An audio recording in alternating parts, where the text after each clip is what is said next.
नमस्कार मु शैलबदन Mahanand teach inspire आपण मन को बहुत बहुत स्वागत। आपण मैंने समस्ते शुणिथे भाई मैंने बाल्यकालु धर्म धनमु संजीवे जीवन अनिश्चित किए जाने कहार आज मृत्यु काल हो उपस्थित। ये बाणीटी प्रकृति केते दूर यथार्थ आमे कौन करवा कथा। छोट बयसर पिलामानंकु धर्मधन संजीवा प्रेरणा देवा कथा ना छोट समय पिलामानंकु जदि धर्मधन संजीवा अग्रसर करैबा ताहेले काले पिला माने बाबाजी हो जिबे बाबा हो जिबे सेतिपई आमे तांकु एथिरु बारण करवा कथा। प्रकृति रे कोन करवा कथा आसंतु आमे गोटे गप माध्यम रे जानिबा जे एही गपटी आपण मानक पई केते प्रयोज्य ताहा गप शुणिला पर जानिपारे। आपण मैंने आउ गोटे कथा जानिछंती धर्म एकासीना महत पणिया आउ सबु कथा पढ़े दिनिया।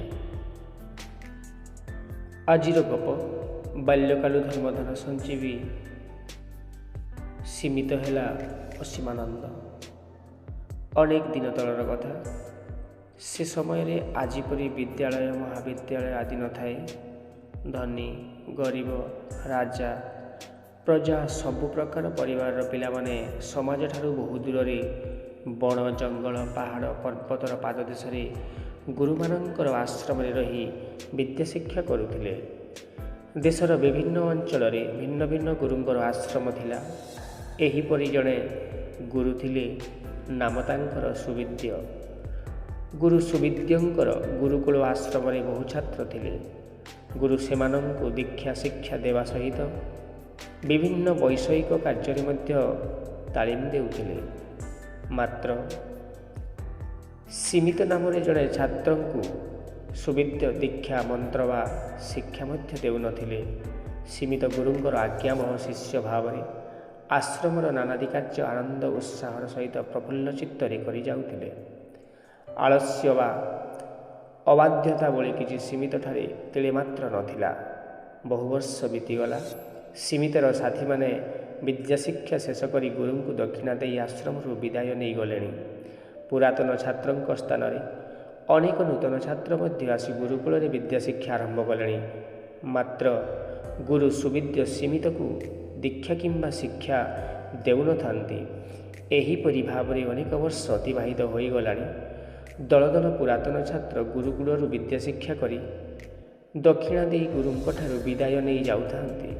पुणी दल दल नूतन छात्र आश्रम को दीक्षा और शिक्षा निमंते।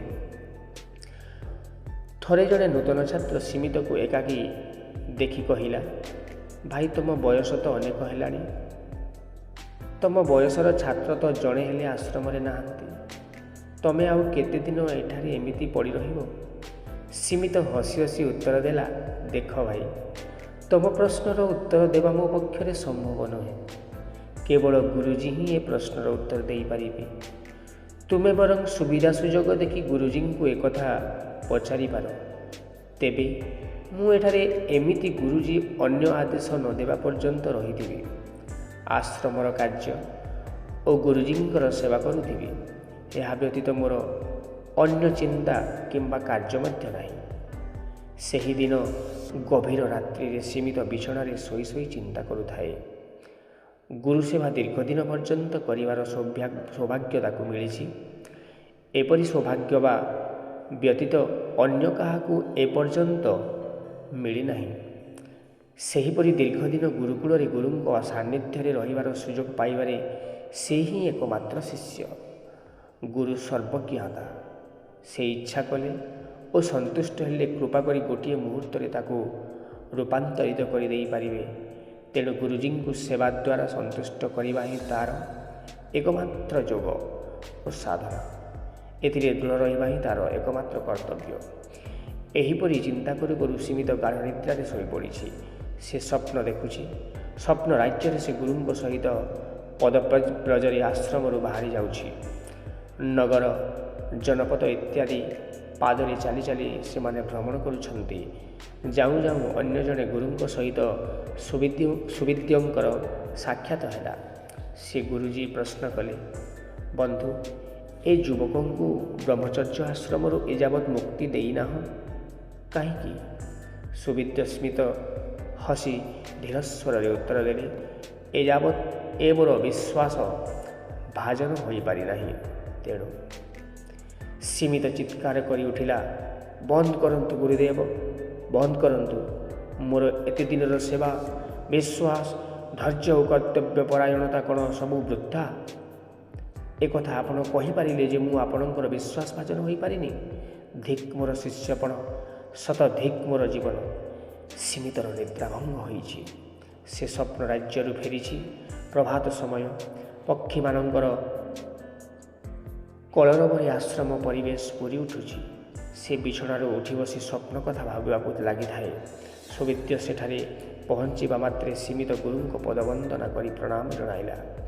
ଗୁରୁଜୀ ଶିଷ୍ୟ ମଥାରେ ହାତ ବୁଲାଇ ଆଶୀର୍ବାଦ କରି କହିଲେ, ଗତ ରାତିରେ ବିଛଣାରେ ଶୋଇ ଯାହା ସବୁ ଚିନ୍ତା କରୁଥିଲୁ ତାହା ହିଁ ସତ୍ୟ। ଆଶ୍ରମକୁ ଆସିବା ଦିନଠାରୁ ଏଯାବତ୍ ଯାହା ସବୁ କରିଛୁ ତାହା ହିଁ ଜ୍ଞାନ। ସ୍ୱପ୍ନରେ ଯାହା ଦେଖିଲୁ ତାହା ହିଁ ଧର୍ମ। ବର୍ତ୍ତମାନ ଯାହା ଅନୁଭବ କରୁଛୁ ତାହା ହିଁ ପ୍ରେମ। ଏହି ସତ୍ୟ, ଜ୍ଞାନ, ଧର୍ମ ଓ ପ୍ରେମ ବଳରେ ତୁ କ୍ଷମାଶୀଳ ହେବୁ, ତ୍ୟାଗୀ ହେବୁ। ସୀମିତ ନାମ ତୋର ଲୋପ ପାଉ। ଏହି ମୁହୂର୍ତ୍ତରୁ ତୁ ଅସୀମାନନ୍ଦ ନାମରେ ପରିଚିତ ହେଲୁ। ତୁ ମୋର ସର୍ବଶ୍ରେଷ୍ଠ ଶିଷ୍ୟ। ତୋ ପରାକାଷ୍ଠା, ସେବା, ପରିଚର୍ଯ୍ୟା, ଦୃଢ଼ ବିଶ୍ୱାସ, ଏକମୁଖୀ ଭାବର ତୁଳନା ନାହିଁ। ତୁ ଅତୁଳନୀୟ। ଦୀର୍ଘଜୀବୀ ହୁଅ। ଅର୍ଜିତ ସମ୍ପଦକୁ ଜନକଲ୍ୟାଣ ଉଦ୍ଦେଶ୍ୟରେ ଅକାତରରେ ବିନିଯୋଗ କର। ଈଶ୍ୱର ଉପଲବ୍ଧିକୁ ବିଶ୍ୱ କଲ୍ୟାଣରେ ନିୟୋଜିତ କର। ତୁମର ଦୀକ୍ଷା, ଶିକ୍ଷା, ସମାବର୍ତ୍ତନ ଶେଷ ହୋଇଛି। ତୁମେ ଆଶ୍ରମରୁ ମେଲାଣି ନେଇ ସମାଜକୁ ପ୍ରତ୍ୟାବର୍ତ୍ତନ କର। ଏହି ଗପଟି ଆପଣମାନଙ୍କୁ କେମିତି ଲାଗିଲା? କେତେ ସୁନ୍ଦର ଏକ ଉଦାହରଣ ଯେ ପ୍ରକୃତରେ ଗୁରୁ ହେଉଛନ୍ତି ସ୍ୱୟଂ ବ୍ରହ୍ମା, ବିଷ୍ଣୁ, ମହେଶ୍ୱର। ଆପଣ ଦେଖିପାରିଲେ ଯେ ପ୍ରକୃତରେ ଶିଷ୍ୟଟି କେମିତି ତା'ର ଦୃଢ଼ ବିଶ୍ୱାସରେ ଗୁରୁଙ୍କୁ ସେବା କରି ଚାଲିଥାଏ। ପରିଶେଷରେ ଗୁରୁଙ୍କର ଆଶୀର୍ବାଦ ଯୋଗୁଁ ତା'ର କ'ଣ ପରିବର୍ତ୍ତନ ହେଲା। ଆପଣମାନେ ଏଇଠୁ ଅନୁମାନ କରନ୍ତୁ ଯେ ପ୍ରକୃତରେ ଛୋଟ ସମୟରୁ ଆମେ ତାଙ୍କୁ ଧର୍ମ, ଧନ ଦେବା ନା ନାହିଁ। ଭଲ ଲାଗିଥିଲେ ଗପଟି ଲାଇକ୍ କରିବେ, ସବସ୍କ୍ରାଇବ୍ କରିବେ ଏବଂ କମେଣ୍ଟସ୍ କରିବେ। ଧନ୍ୟବାଦ। ରହୁଛି।